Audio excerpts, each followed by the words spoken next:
Ahmedabad municipality corporation દ્વારા અઢવ ગામ ખાતે સ્વચ્છતા અભિયાન કાર્યક્રમનું આયોજન કરવામાં આવ્યું હતું। આ કાર્યક્રમમાં રાજ્ય કક્ષાના મંત્રી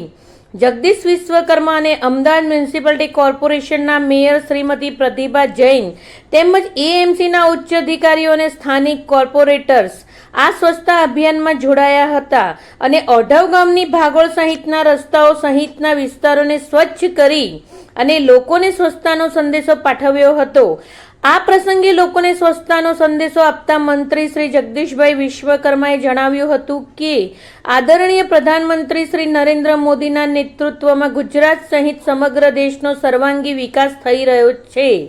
ત્યારે પ્રધાનમંત્રીની જન્મભૂમિ ગુજરાત વિકાસમાં અગ્રેસર રહ્યું છે। આપણું શહેર હરિયાળું શહેરના મિશન સાથે અમદાવાદ શહેર એક સ્વચ્છ અને સુઘડ શહેર તરીકે બની રહ્યું છે, ત્યારે આ વખતના સ્વચ્છતા અભિયાનની સાથે વૃક્ષારોપણના કાર્યક્રમથી અમદાવાદ અને એક અનોખું સ્વચ્છ નગર બનશે। તેમજ પ્રતિભા જૈન લોકોને જણાવ્યું હતું કે શહેરને હંમેશા સ્વચ્છતા રાખવા અનુરોધ કર્યો હતો। શહેર સ્વચ્છ રહેશે તો પર્યાવરણની સાથે સાથે લોકોની આરોગ્ય સુખાકારી પણ વધશે અને પરિણામે શહેરના નાગરિકોનું જીવન સ્વસ્થ બનશે તેવી ભાવના સાથે મેયરે શહેરને લોકોને સ્વચ્છ રાખવા અપીલ કરી હતી। આ પ્રસંગે ઉપસ્થિત લોકો પણ સ્વચ્છતા અભિયાનમાં જોડાયા હતા અને પ્રધાનમંત્રી શ્રીના દીર્ઘાયુ તેમજ સ્વસ્થ જીવન અંગે શુભેચ્છાઓ વ્યક્ત કરી હતી અને દેશ પ્રધાનમંત્રી શ્રીના નેતૃત્વમાં વિશ્વના વિકસિત રાષ્ટ્રમાં અગ્રણી સ્થાન પામે અને તેવી પ્રધાનમંત્રી શ્રીને પરિકલ્પનાને મૂર્તિમંત કરવા શુભકામનાઓ વ્યક્ત કરી હતી। વડાપ્રધાન માનનીય મોદી સાહેબને જ્યારે 74 વર્ષ પૂર્ણ થયા છે, 75મા વર્ષમાં પ્રવેશ થયો છે, ત્યારે સમગ્ર ગુજરાત વતી, સમગ્ર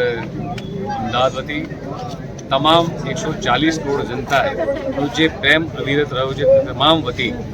આજના દિવસે ખૂબ ખૂબ શુભકામનાઓ પાઠવું છે। તમારા જન્મદિવસ નિમિત્તે દેશના યશસ્વી વડાપ્રધાન બન્યા બાદ 2014માં એમણે સ્વચ્છ ભારત મિશનનું જે આહ્વાન કર્યું હતું અને દેશની 140 કરોડ જનતાએ આ આહ્વાનને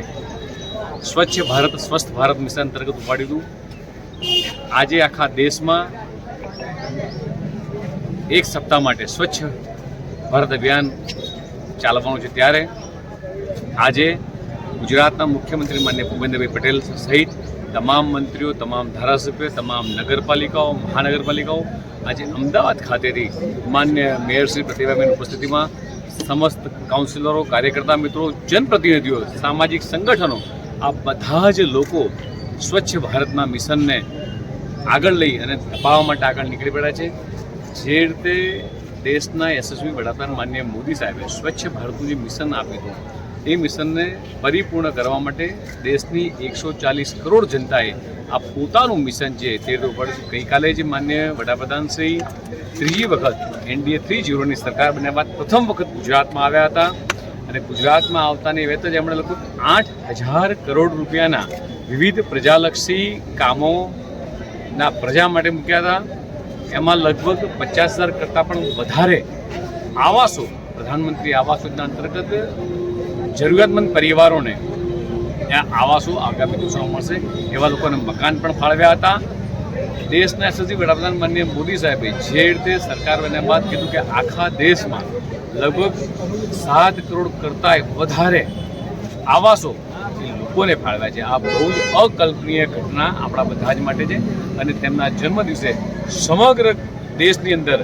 અલગ અલગ સંસ્થાઓ, સામાજિક સંસ્થાઓ, મંદિરો આ બધા જ લોકો પૂજા અર્ચના કરી અને એમના દીર્ઘ આયુષ્ય માટે એ પ્રાર્થના કરી રહ્યા છે। આવો સૌ આપણે બધા જ ભેગા મળી અને માન્ય મોદીજીનું જે સ્વપ્ન છે સ્વચ્છ ભારત સ્વસ્થ ભારત એ મિશનને આગળ વધારીએ અને ફરીથી આપ સૌ વતી આપના માધ્યમથી દેશના યશસ્વી વડાપ્રધાન માનનીય મોદી સાહેબને જન્મદિવસ ખૂબ ખૂબ શુભકામનાઓ પાઠવું છું।